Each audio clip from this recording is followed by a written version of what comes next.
And good afternoon, ladies and gentlemen, or good evening, I should say, as dusk has fallen upon Darlington Raceway, the track too tough to tame. We are getting ready here for race number 12, beginning the second half of the regular season, leading up to the Almond Joy Series chase for the championship. And not a whole lot of opportunities for drivers to be able to put themselves in the chase field now, because we ran 11 races during the first half of the regular season. Only 9 races will be happening dispersed here through the second half of this regular season, along with the 13 races for the Hershey's Cup. So, yeah, only 9 stops here for drivers to be able to try and get themselves into the Almond Joy chase for the championship. So tonight here at Darlington, as well as the upcoming 8 regular season races, are going to be crucially important as far as trying to find victory lane and solidify yourself a spot in this season's chase, as J Kurtis lines up on the pole here tonight alongside of K Jazzin.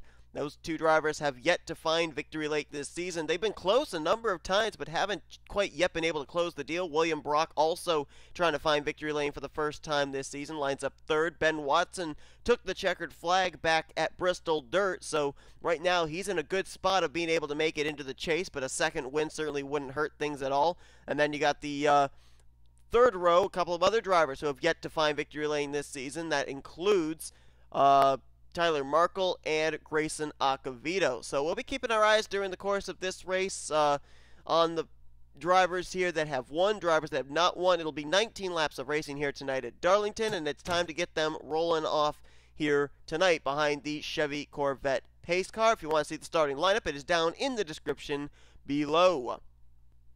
So 3 out of the top 4 have not been to victory lane yet, so a big opportunity for one of these 3 to be able to get to victory lane. But Darlington is not exactly an easy racetrack, because you can race it one night and then come back the following night and it's an entirely different animal. So these drivers tonight, despite getting some practice time earlier on here this weekend, they're maybe not going to be dealing with the same track they dealt with in practice and in qualifying. So we'll see if these drivers have been able to make the right adjustments and are prepared for this track here tonight.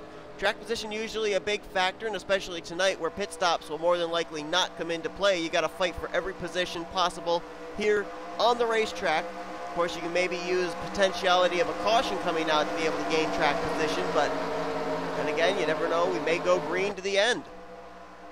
We'll find out all the answers once the checkered flag waves, but J Kurtis, K Jazzin, they'll bring us down here to the start-finish line.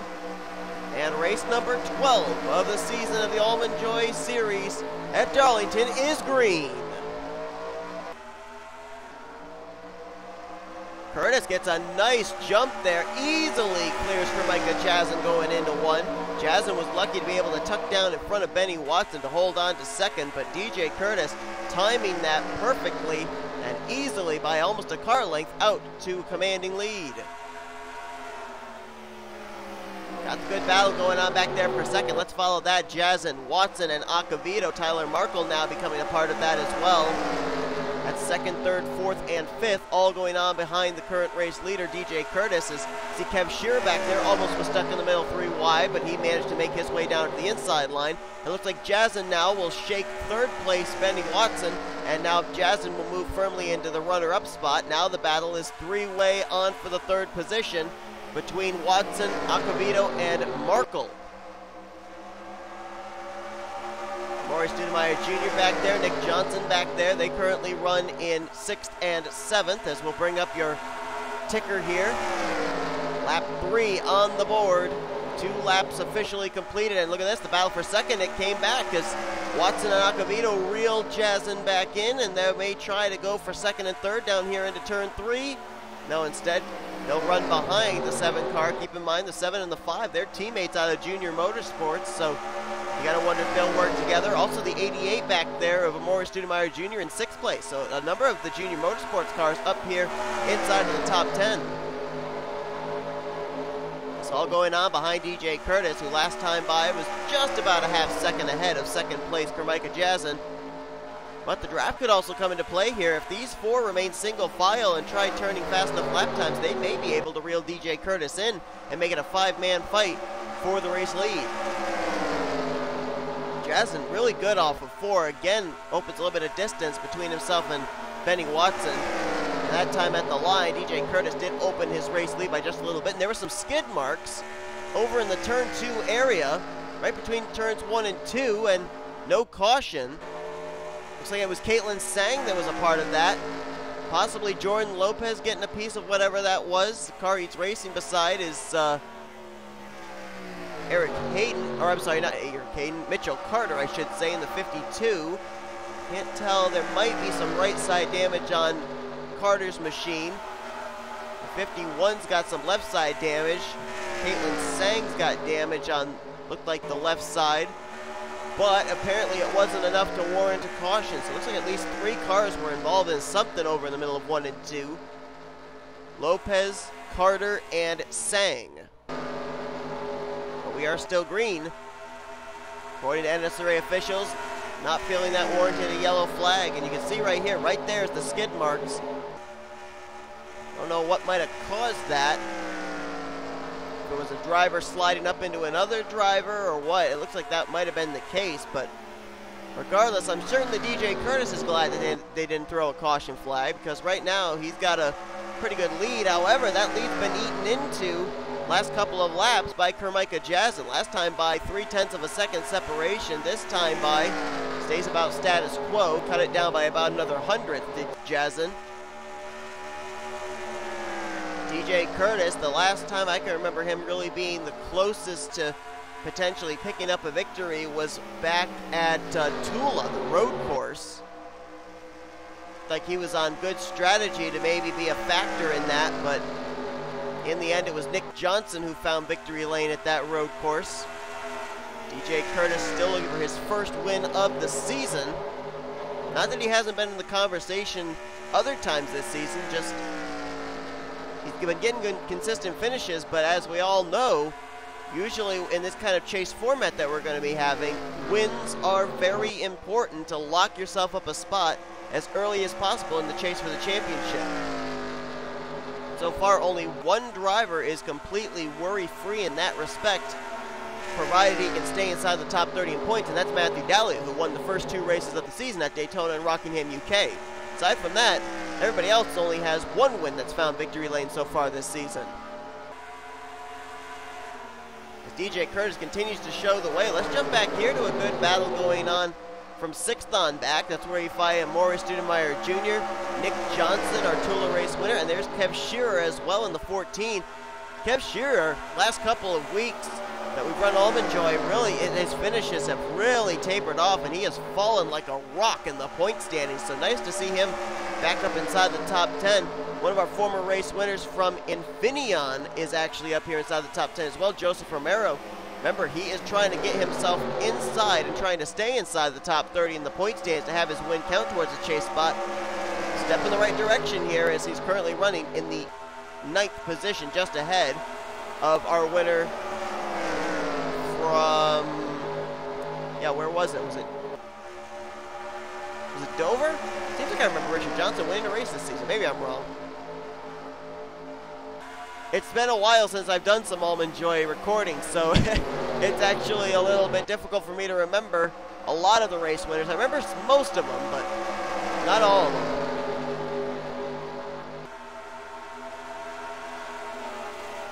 See if those drivers that got involved in that incident, those skid marks we see between 1 and 2, if they may be in danger going down a lap, they've hit the start-finish line and the leaders are on the back straightaway. So no, I don't think that they're going to play a factor really in the outcome of this race. So far we have been green flag since the start of this race. Not exactly clean and green, as we have had an incident take place between turns 1 and 2 involving K Tsang, Mitchell Carter, and J Lopes. However, it did not bring out a caution flag, and DJ Kurtis has really been dominant. He has led every lap so far after getting the great jump at the start of this race. K Jazzin's done a pretty good job of chipping away at that lead every now and then, but it seems like as soon as Jazzin takes 1 step forward, he then takes 2 steps back and falls back into the clutches of Benny Watson, Grayson Acevedo from 3rd on back.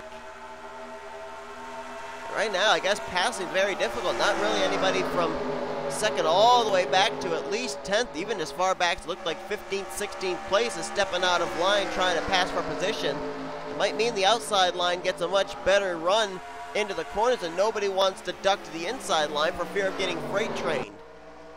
But DJ Kurtis ticking away these laps and ticking them away awfully quickly. Going to hit the stripe, and there's going to be 4 laps to go here tonight at Darlington. Kurtis looking for his first win of the season in the Almond Joy Series. Finally trying to close the deal. And the gap has really widened now between himself and second place. Last time almost a full second separation. And that's definitely a nice cushion to have, especially when you're hitting the stripe with 3 laps to go. There it is, 3 to go for DJ Kurtis. And at the line this time, the gap between himself and K Jazzin was about 0.8 of a second. Jazzin still with a rear decklet full of Watson, Acevedo, Markel. Things have not really changed up here in the top 5 for most of this race. Passing being very difficult here for these drivers, apparently. Jazzin now will open up some distance again between himself and third place.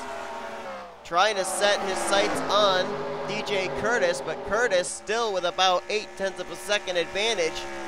Just hitting his marks and not looking back.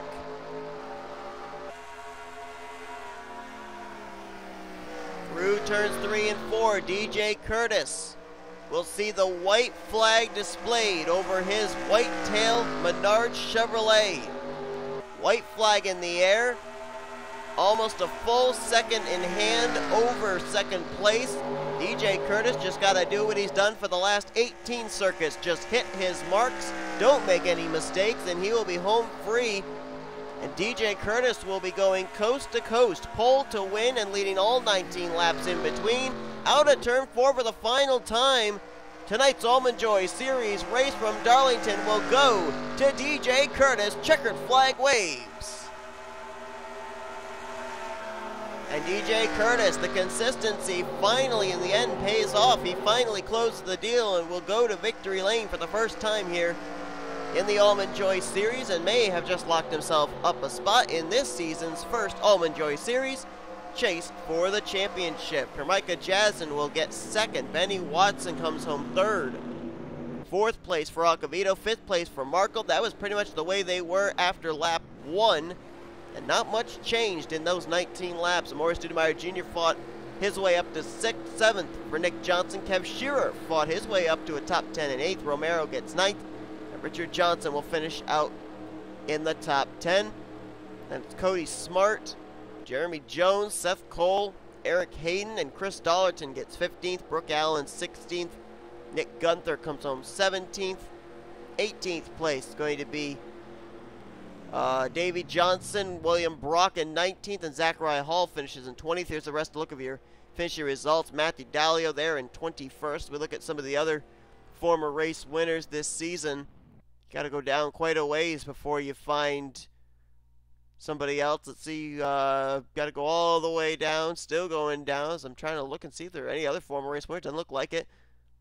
Jordan Lopez able to fight back for at least 37th, was able to pass Angel Navarro, but did get a piece of whatever that incident was, and also involved Caitlin Tsang and Mitchell Carter. Tough break for both of them, finishing 39th and 40th, but all 40 cars did manage to finish on the lead laps. Time now to find out how this affects the point standings heading into our next race, our 13th race of the season, I should say, for the Almond Joy Series.